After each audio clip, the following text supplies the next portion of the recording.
Que a paz do Senhor esteja sobre você. Eu tava muito afim de imitar o pastor Antônio Júnior, que ele fala que a paz do Senhor esteja sobre você e sobre toda a sua família, mas eu não vou imitar porque isso daí é a forma de cumprimento dele. Porém, a minha mão coçou pra imitar ele. O assunto de hoje é sobre amar a Deus acima de todas as coisas. E lá no Lucas 14:26, Jesus diz: Se alguém vem a mim e não me ama mais do que ama o seu pai, a sua mãe, a sua mulher, os seus filhos, os seus irmãos, as suas irmãs, até a sua própria vida, não pode ser meu discípulo. De primeira você lê isso choca, porque seria impossível a gente amar a Jesus mais do que as pessoas que a gente tem um convívio forte. Porém, na Bíblia, os versículos, eles são muitas das vezes interpretados errado.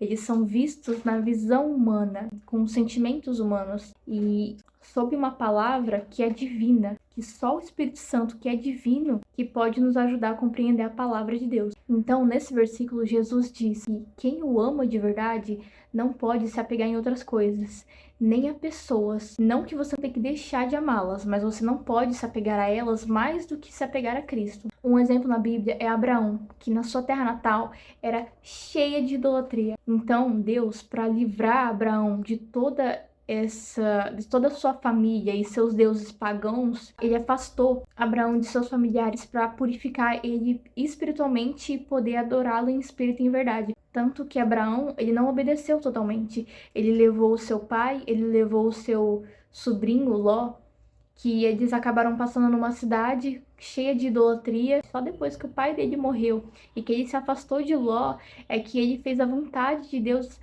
concreta. Mudei de assunto aqui. Então, Deus precisava ter afastado Abraão dos familiares que levavam ele para idolatria. Abraão, ele não deixou de amar o resto dos familiares dele, mas ele preferiu sair daquela terra e obedecer a Deus. Já em João, capítulo 14, versículo 21, ele diz: Quem tem os meus mandamentos e lhe obedece é quem me ama de verdade. Porque se há algo na sua vida que vai te impedir de ser uma pedra de tropeço para você fazer a vontade de Deus, de ser fiel e agradar por completo Ele, isso vai te prejudicar e é necessário você colocar limites. Limite na família, limite no que pensam sobre você seguir a Cristo, limite no amigo que fica chamando pro mundão, porque quando você faz a vontade da sua carne ou de outras pessoas e não a de Deus, assim, dessa forma você não ama a Deus acima de todas as coisas. Jesus em Mateus 10, 34 a 36 diz que não pensem que vim trazer a paz à terra.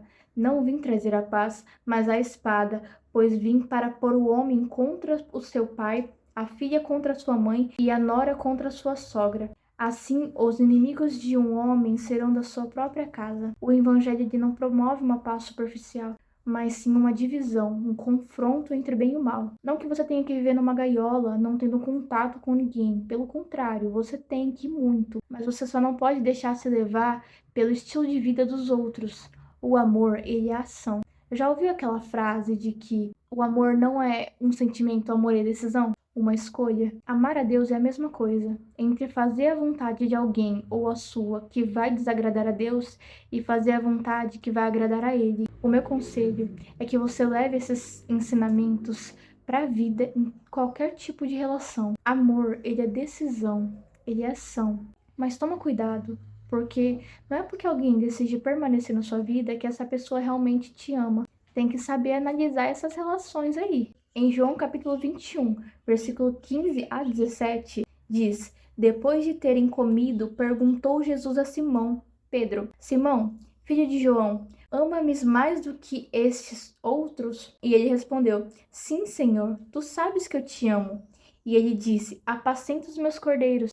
Pedro, ele se achava indigno de seguir a Jesus depois de ter negado ele 3 vezes. Mas Jesus nos ensina nessa passagem que não importa o quanto a gente já tenha o negado, porque se ainda há vida, há esperança. Aqueles que o amam fazem a sua vontade mesmo não se achando dignos. Então, conclusão, se alguém não puder fazer a vontade de Deus, acima de tudo, não pode ser seu discípulo. Deus, ele não pede nosso amor, até porque a gente não pode amá-lo de fato como um sentimento de pai para filho, porque o pecado, ele já corroeu todos os campos da nossa vida.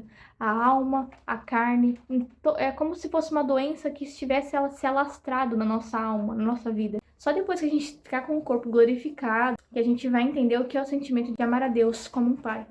Só que, por enquanto, a gente ama a Deus acima de todas as coisas, fazendo a vontade dele. E ele só pede isso. Ele não pede que a gente tenha um amor de pai para filho, porque ele sabe que não é possível a gente ter. E isso, para mim, é muito cruel.